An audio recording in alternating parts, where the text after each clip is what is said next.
എന്തൊക്കെയാണ്? അതിന് വേണ്ടിയിട്ട് ഞാനിവിടെ 2 കപ്പ് മൈദപ്പൊടി എടുത്തിട്ടുണ്ട്. പിന്നെ വേണ്ടത് കോൺഫ്ലവർ ആണ്. അതിന് വേണ്ടിയിട്ട് ഞാൻ 2 ടേബിൾ സ്പൂൺ കോൺഫ്ലവർ എടുത്തിട്ടുണ്ട്. ഇതിലേക്ക് ആവശ്യത്തിന് വെള്ളവും ഉപ്പും കൂടിയും ചേർത്തിട്ട് ഇത് നമ്മൾ ദോശമാവിന് മിക്സ് ചെയ്തിരിക്കണ പോലെ ഇത് നമ്മൾ മിക്സ് ചെയ്തിരിക്കണം. ഇത് വെച്ചിട്ട് നമ്മളൊരു പാൻ കേക്ക് ഉണ്ടാക്കും. ഇതിൻ്റെ ഉള്ളിലേക്ക് ഫില്ലിങ് വെക്കാൻ വേണ്ടിയിട്ട് നമുക്കൊരു മസാല ഉണ്ടാക്കണം. അതിന് വേണ്ടിയിട്ട് ഞാനിവിടെ 250 ഗ്രാം ബോൺലെസ് ചിക്കൻ എടുത്തിട്ട് ഇത് ഞാനിവിടെ മീൻസ് ചെയ്തെടുത്തിട്ടുണ്ട്. ഇത് നമ്മൾ മീൻസ് ചെയ്തെടുക്കുന്നത് എങ്ങനെയാണെന്ന് വെച്ചിട്ടുണ്ടെങ്കിൽ മിക്സിയിൽ ഇട്ടിട്ട് വെള്ളം ചേർക്കാണ്ട് നന്നായിട്ട് അരച്ചെടുക്കുക. പിന്നെ ഞാനിവിടെ ഒരു ചെറിയൊരു സവോള ചോപ്പ് ചെയ്തെടുത്തിട്ടുണ്ട്. ഒരു 5 വലിയ വെളുത്തുള്ളി ചോപ്പ് ചെയ്തെടുത്തത്, ഒരു വലിയ കഷ്ണം ഇഞ്ചി ചോപ്പ് ചെയ്തെടുത്തത്, പിന്നെ പച്ചമുളക് നമ്മുടെ എരിവിനനുസരിച്ച് ചേർക്കാം. ഇതിലേക്ക് നമുക്ക് വേണ്ട മസാലപ്പൊടികൾ. അതിന് വേണ്ടിയിട്ട് ഞാൻ ഇവിടെ 1/4 ടേബിൾ സ്പൂൺ മഞ്ഞൾപ്പൊടി എടുത്തിട്ടുണ്ട്, 1/2 ടേബിൾ സ്പൂൺ മല്ലിപ്പൊടി, 1/2 ടേബിൾ സ്പൂൺ മുളക് പൊടി, പിന്നെ ഗരം മസാലയും നമ്മുടെ ടേസ്റ്റിനനുസരിച്ച് ചേർക്കാം. ഞാനിവിടെ 1/2 ടേബിൾ സ്പൂൺ ഗരം മസാലയും എടുത്തേക്കുന്നത്. ഇതിലേക്ക് നമ്മൾ പച്ചമുളക് കൂടുതൽ ചേർത്തിട്ട് മുളകിൻ്റെ പൊടി കുറച്ച് ചേർക്കാം. ഈ ചിക്കൻ റോൾ വറുത്തെടുക്കാൻ വേണ്ടിയിട്ട് ബ്രെഡ് ക്രംസും വേണം, മുട്ടയും വേണം. അപ്പോൾ നമുക്ക് നോക്കാം ഇനി ചിക്കൻ റോൾ ആക്കാന്ന്. ഇനി നമുക്ക് ഇതിലേക്കുള്ള മസാല ഉണ്ടാക്കാം. അതിന് വേണ്ടിയിട്ട് ഒരു പാൻ വെച്ചിട്ട് ചൂടാക്കാം. ഇതിലേക്ക് കുറച്ച് ഓയിൽ ഒഴിക്കുക. ഓയിൽ നന്നായിട്ട് ചൂടായിട്ടുണ്ട്. ഇതിലേക്ക് സവോള ചേർക്കുക.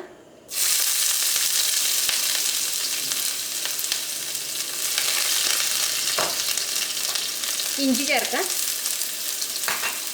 വെളുത്തുള്ളി ചേർക്കുക, പച്ചമുളക് ചേർക്കുക.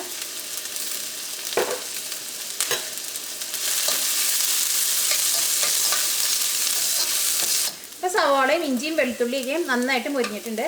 ഇനി നമുക്കൊരു മീഡിയം ഫ്ലെയിമിൽ വെച്ചിട്ട് ഇതിലേക്ക് നമുക്ക് മസാലപ്പൊടികൾ ചേർക്കാം. ഈ സവാളയ്ക്ക് നമ്മൾ മൊരിച്ചെടുക്കുന്ന സമയത്ത് കറിവേപ്പില ഉണ്ടെങ്കിൽ കറിവേപ്പിലയും കൂടിയും ചേർക്കാം. നമുക്കിതിലേക്ക് മസാലപ്പൊടികൾ ചേർക്കാം. ഏറ്റവും ആദ്യം മഞ്ഞൾപ്പൊടി ചേർക്കാം.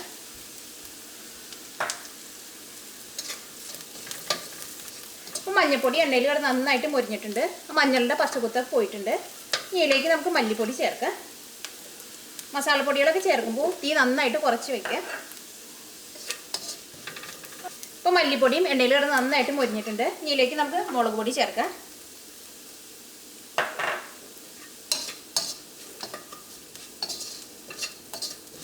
ഇതിലേക്ക് നമുക്ക് മീൻസ് ചെയ്ത് വെച്ചേക്കുന്ന ചിക്കൻ ചേർക്കാം.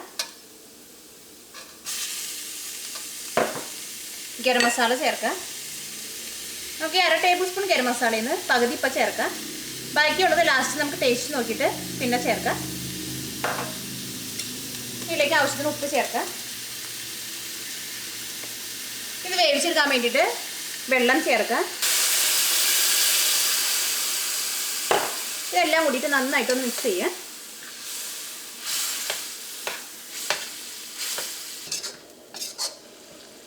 ഇനി നമുക്ക് മൂടി വെച്ചിട്ട് ഒരു മീഡിയം ഫ്ലെയിമിലിട്ടിട്ട് ഇത് വേവിച്ചെടുക്കാം.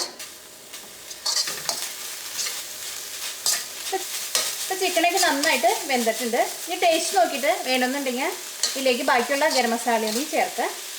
നമുക്ക് ബാക്കിയുള്ള ഗരം മസാലയും ചേർക്കാം. ഇതിലേക്ക് കുറച്ച് മല്ലിയിലയും ചേർക്കാം.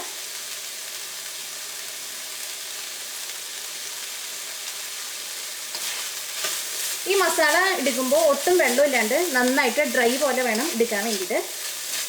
ചിക്കൻ വെന്ത് കഴിഞ്ഞിട്ടും ഇതിൽ വെള്ളം ഉണ്ടെങ്കിൽ പിന്നെ തുറന്ന് വെച്ചിട്ട് വറ്റിച്ചെടുക്കണം. ഈ ബാറ്ററി മിക്സ് ചെയ്തെടുക്കാൻ വേണ്ടിയിട്ട് കുറച്ച് വലിയൊരു പാത്രം എടുക്കാം. ഈ പാത്രത്തിലേക്ക് നമുക്ക് മൈദപ്പൊടി ചേർക്കാം. ഇതിലേക്ക് ആവശ്യത്തിന് ഉപ്പ് ചേർക്കാം. ഇത് മിക്സ് ചെയ്തെടുക്കാൻ വേണ്ടിയിട്ട് ആവശ്യത്തിന് വെള്ളം ചേർക്കാം. ഇതിലേക്ക് നമുക്ക് 2 ടേബിൾ സ്പൂൺ കോൺഫ്ലവർ ചേർക്കാം. കോൺഫ്ലവർ ചേർക്കുന്നത് എന്താണെന്ന് വെച്ചിട്ടുണ്ടെങ്കിൽ കോൺഫ്ലവർ ചേർത്തിട്ടുണ്ടെങ്കിൽ നമ്മൾ ആ പാൻ കേക്ക് ഉണ്ടാക്കിയെടുക്കുമ്പോൾ അത് പെട്ടെന്ന് ഇങ്ങനെ പൊട്ടിപ്പോവില്ല. മൈദ മാത്രമാണെങ്കിൽ മൈദ ഭയങ്കര സോഫ്റ്റ് ആയതുകൊണ്ട് നമ്മൾ പാൻ കേക്ക് വെച്ചിട്ട് നമ്മൾ ഫില്ല് ചെയ്തെടുക്കുമ്പോൾ അത് പൊട്ടിപ്പോവും. അപ്പോൾ ഇതിലേക്ക് നമുക്ക് കോൺഫ്ലവർ ചേർക്കാം. ഇപ്പോൾ ബാറ്റർ നമ്മൾ മിക്സ് ചെയ്തെടുത്തിട്ടുണ്ട്. ഇത് മിക്സ് ചെയ്തെടുക്കുമ്പോൾ ഇതേപോലെ ചെറുതായിട്ട് വെള്ളം പോലെ വേണം മിക്സ് ചെയ്തെടുക്കാൻ വേണ്ടിയിട്ട്.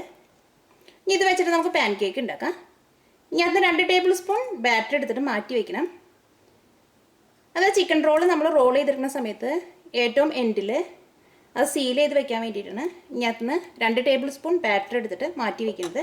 ഈ പാൻ കേക്ക് ഉണ്ടാക്കാൻ വേണ്ടിയിട്ട് ഒരു പാൻ വെച്ചിട്ട് ചൂടാക്കുക. ഇതിലേക്ക് നമുക്ക് കുറേശ്ശെ മാവ് കോരി ഒഴിച്ചിട്ട് നല്ല കനം കുറഞ്ഞ പാൻ കേക്ക് ഉണ്ടാക്കുക.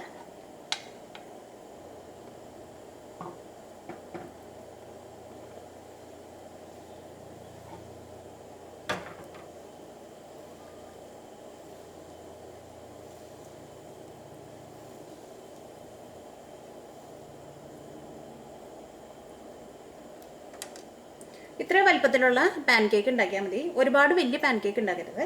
ഇത് വെന്തിട്ടുണ്ട്. ഇതിൻ്റെ അടിയൊന്നും മൊരിയാൻ നിൽക്കണ്ട. ഇത് വെന്ത് കഴിഞ്ഞ് കഴിയുമ്പോൾ തന്നെ എടുത്ത് മാറ്റാം. ഇതേപോലെ എല്ലാ പാൻ കേക്കും ഉണ്ടാക്കിയെടുക്കുക.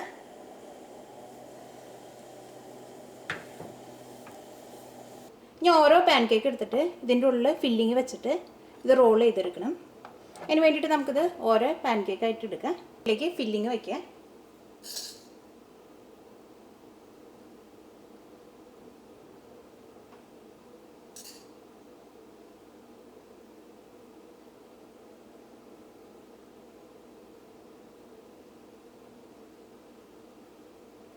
ഇങ്ങനെ വെക്കുമ്പോൾ ഏറ്റവും സെൻട്രലായിട്ട് വെക്കുകയും ചെയ്യരുത്, ഇവിടെയും വെക്കുകയും ചെയ്യരുത്. കുറച്ചിങ്ങനെ ഇറക്കിയിട്ട് വേണം വെക്കാൻ വേണ്ടിയിട്ട്. ഇതിങ്ങനെ നമ്മളിങ്ങനെ റോൾ ചെയ്യും. ഇത് നമുക്ക് റോൾ ചെയ്തെടുക്കാം. അതിന് വേണ്ടിയിട്ട് ഒരു പ്രാവശ്യം ഇങ്ങനെ റോൾ ചെയ്യുക. അത് കഴിഞ്ഞിട്ട് ഇത് രണ്ട് സൈഡിൽ നിന്നും ഇങ്ങനെ ഉള്ളിലേക്ക് മടക്കുക. ഈ സൈഡിൽ നിന്നും മടക്കുക.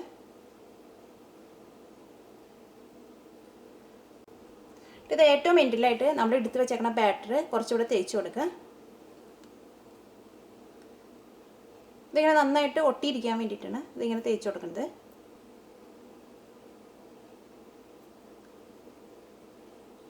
ഇതേപോലെ എല്ലാവരും ഇങ്ങനെ തന്നെ റോൾ ചെയ്തെടുക്കാം. അപ്പോൾ എല്ലാവരും നമ്മൾ റോൾ ചെയ്തെടുത്തിട്ടുണ്ട്. ഇനി ഇത് നമുക്ക് ഫ്രൈ ചെയ്തെടുക്കാം. അതിന് വേണ്ടിയിട്ട് മുട്ട നന്നായിട്ടൊന്ന് ബീറ്റ് ചെയ്തെടുക്കണം. ഇത് വറുത്തെടുക്കാൻ വേണ്ടിയിട്ട് എണ്ണ നന്നായിട്ട് ചൂടാക്കുക. ഇത് നമ്മൾ റോൾ ചെയ്ത് വെച്ചേക്കണ ചിക്കൻ റോൾ എടുത്തിട്ട് ഏറ്റവും ആദ്യം മുട്ടയിൽ ഡിപ്പ് ചെയ്യുക. ആ മുട്ട ബീറ്റ് ചെയ്തെടുക്കുമ്പോൾ കുറച്ച് ഉപ്പും കൂടിയും ചേർക്കണം. മുട്ടയിൽ നന്നായിട്ടൊന്ന് ഡിപ്പ് ചെയ്യുക.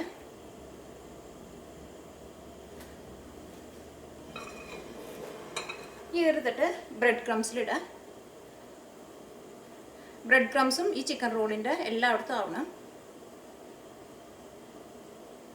ഇതെടുത്തിട്ട് ചൂടായ എണ്ണയിലേക്ക് ഇടുക.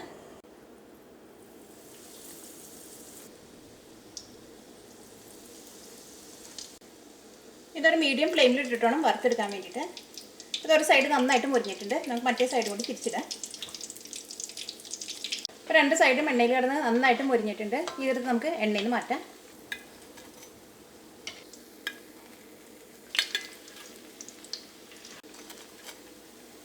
ഇപ്പോൾ ചിക്കൻ റോള് വറുത്തെടുത്തിട്ടുണ്ട്.